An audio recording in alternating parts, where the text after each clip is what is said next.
दोस्तों आपके लिए फिर से एक पेन इंस्टॉल लेकर हाजिर हूँ। तो देखो आज मैं बात करूँगा NCR research and financial service limited के बारे में। कंपनी का बिजनेस क्या है, कंपनी एनबीएफसी सेक्टर से जुड़ी हुई है और इनकी जो ये मतलब ये है फाइनेंशियल सर्विस प्रोवाइड कराती है। मार्केट कैप की बात है 17 करोड़ का, बहुत ही छोटा है, लेकिन करंट प्राइस चला है इसका 1 रुपये 20 पैसे के आसपास और ये एवरीडे हाई लगा रहा है। जब कोई एवरीडे हाई लगाता है तो आपको पता है कितनी ज़्यादा तेज़ी होती है उसमें और काफ़ी ज़्यादा वॉल्यूम बढ़ जाता है उसमें, लोगों की एक्टिविटी बहुत ज़्यादा ही बढ़ जाती है। चलिए और भी देख लेते हैं सेगमेंट। देखो अब बात करते हैं हम इसके, इतना छोटा होने के बावजूद ऑलमोस्ट डेप्थ फ्री है। ऑलमोस्ट इससे बढ़िया क्या बात हो सकती है।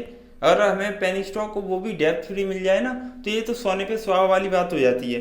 चलिए हम मूव करते हैं इसके क्या रहा है इसका रिजल्ट।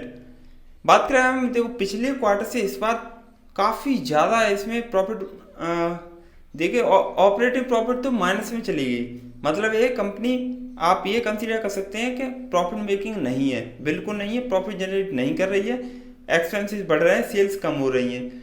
लेकिन उसके बावजूद ये काफ़ी ज़्यादा भाग रहा है। क्यों भाग रहा है? क्योंकि ये फाइनेंस सेक्टर में काफ़ी ज़्यादा तेज़ी देखी जा रही है। अदर पेनी स्टॉक देखें फाइनेंस सेक्टर से जुड़े हुए बहुत तेज भाग रहे हैं, इतने ज़्यादा आप सोच नहीं सकते। आप जाके रिसर्च मारें और मैं चाहता हूँ कि भाई ये मैं तो क्लियर कर दूँ, ये बिल्कुल भी रिजल्ट की बेसिस पे नहीं जा रहा है। जितने भी फाइनेंस सेक्टर से जुड़े हुए पेनी स्टॉक है ना, ये सिर्फ और सिर्फ या तो ऑपरेटर की वजह से भाग रहे हैं या फिर इनमें लोगों की एक्टिविटी इतनी बढ़ चुकी है, उनको लग रहा है, होप है कि इसमें ज़्यादा भाई हमारा पैसा बन जाएगा।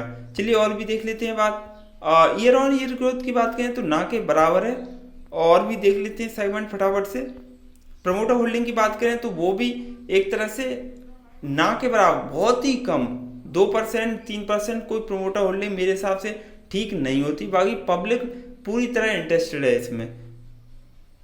चलिए और भी सेगमेंट देख लेते हैं क्या है इसके। उससे पहले मैं बता दूं, अगर आप पहली बार चैनल पर विजिट करें ना तो प्लीज़ चैनल को सब्सक्राइब जरूर कर लेना, जिससे ना आपको और भी नई नई वीडियो मिलती रहेगी। और मैं चाहता हूं कि जितनी हो सके आपको इतनी ज़्यादा नॉलेज दे दूं जिससे आपको ये ज़्यादा स्टडी करने की कोशिश ना करनी पड़े कि बार बार हमें ये नहीं पता ये नहीं पता। क्योंकि मेरे पास बहुत सारी क्वेरी आ रही थी कि सर ऐसे ही आप मुझे हमें समझाते रहिए, क्योंकि हम ज़्यादा स्टडी नहीं करते हैं। और ये सही बात है, रिटेल इन्वेस्टर ज़्यादा रिसर्च नहीं करते हैं, वो क्या है कि बस इधर उधर से इन्फॉर्मेशन कलेक्ट कर लेते हैं। तो मैं भी चाहता हूँ कि ठीक है आप इन्फॉर्मेशन कलेक्ट करो, लेकिन क्या है ना, आप भाई अपना डिसीजन लिया करो तो बेटर रहेगा। चलिए बात करते हैं हम इसकी। तो 4.31% का अपर स्केल लग चुका है इसमें और देख सकते हैं पिछली बार से तो कुछ वॉल्यूम इसमें बढ़ गया है भाई पिछले वीक में, और इस बार थोड़ा अंतर है।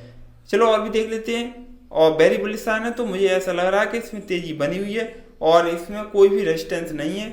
अगर ऐसे ही चलता रहा तो 2 रुपये के आसपास ये आपको देखने को मिल जाएगा।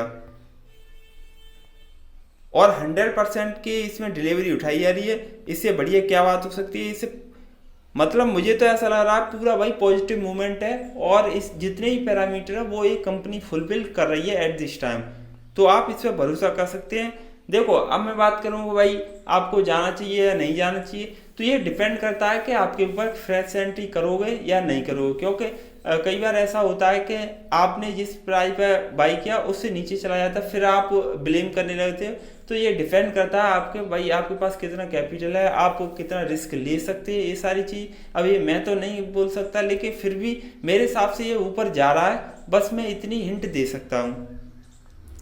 हम देखें तो भाई ईयर ऑन ईयर ग्रोथ की बात करें तो 15% से ऊपर, आप अच्छी बात है 15% से ऊपर है भाई अप में। बाकी देखें तो बल्क डील कोई हुई नहीं है। और देखें तो भाई इनका ये तो 23 जून को रिजल्ट आ गया था। बाकी रेवेन्यू लगातार कम होता जा रहा है और इसका कोई भी शेयर प्ले नहीं है। हम ये मान के चल रहे हैं कि इसके पास एक भी ना के बराबर डेप्थ है ही नहीं, मतलब डेप्थ फ्री एक अच्छी बात है भाई, और शेयर भी कोई प्ले ही नहीं है, तो इससे बढ़िया क्या बात हो सकती है। फ्यूचर प्रोस्पेक्ट से मुझे लग रहा है कि ठीक ठाक है। कंपनी अपने रिटेल इन्वेस्टर को भाई पैसा बना के देती है। अब बात करते हैं भाई एक साल में इसने क्या किया, तो भाई 85 पैसे आप यहाँ से लगा लो, 38 पैसे के आसपास चल रहा था 15 जुलाई 2020 में, और ये कहाँ से कहाँ तक चला गया। ऐसे ही तो होते हैं जो काफ़ी ज़्यादा रिटर्न दे के चले जाते हैं शॉर्ट टर्म में। 5 साल का देखें तो भाई 5 साल में ज़्यादा ठीक नहीं है और मैक्सिमम भी ठीक नहीं है। अब चलो बात करते हैं हम इसके क्या आपको रहना चाहिए, कितना टाइम रहना चाहिए? मेरे हिसाब से तो आपको कम से कम 1 साल देना चाहिए किसी भी स्टॉक को, क्योंकि आप जब तक उसको काम करने का मौका नहीं दोगे तो कैसे आपका पैसा बनेगा? कम से कम 6 महीने तो दो मेरे हिसाब से। देखते हैं फिर भी क्या इसने रिटर्न दिया है। देखो अब आप देख सकते हैं भाई कि इसने कितना रिटर्न दे दिया है। 1 साल में देखे तो भाई 236% का, और भाई जनवरी से अब तक इतना ज़्यादा दे चुका है। और कोई अगर 6 महीने भी रहा हो ना तो उसके लिए काफ़ी ज़्यादा फायदा है, क्योंकि इसने 218% मतलब मार्केट से काफ़ी ज़्यादा भागने वाला स्टॉक है। इससे हमें क्या समझ में आ रहा है कि इसमें पैसा आपका बन सकता है। और मेरे हिसाब से आप 1 साल के लिए आप रह सकते हैं, डेफिनेटली आपका पैसा बनेगा। मुझे तो कोई ज़्यादा इसमें निगेटिव बात लग नहीं रही है, सारे के सारे पॉइंट है वो पॉजिटिव वे में। और जितने भी क्राइटेरिया हैं जो एक अच्छी कंपनी के लिए शो करते हैं। वैसे तो पेनी स्टॉक सभी रिस्की होते हैं, बट उनमें भी कुछ ऐसे होते हैं पेनी स्टॉक जो आपका पैसा अच्छा खासा बना के दे जाते हैं। आई होप मैंने आपके सारे पॉइंट्स कवर कर दिया। और आपको कुछ भी अच्छा लगा हो ना तो आप वीडियो को लाइक करें, कमेंट करें, चैनल को सब्सक्राइब करके बेल आइकन जरूर प्रेस कर लेना, जिससे आपको वीडियो मिलती रहे। और शेयर करना बिल्कुल ना भूलें। Thanks for watching this video.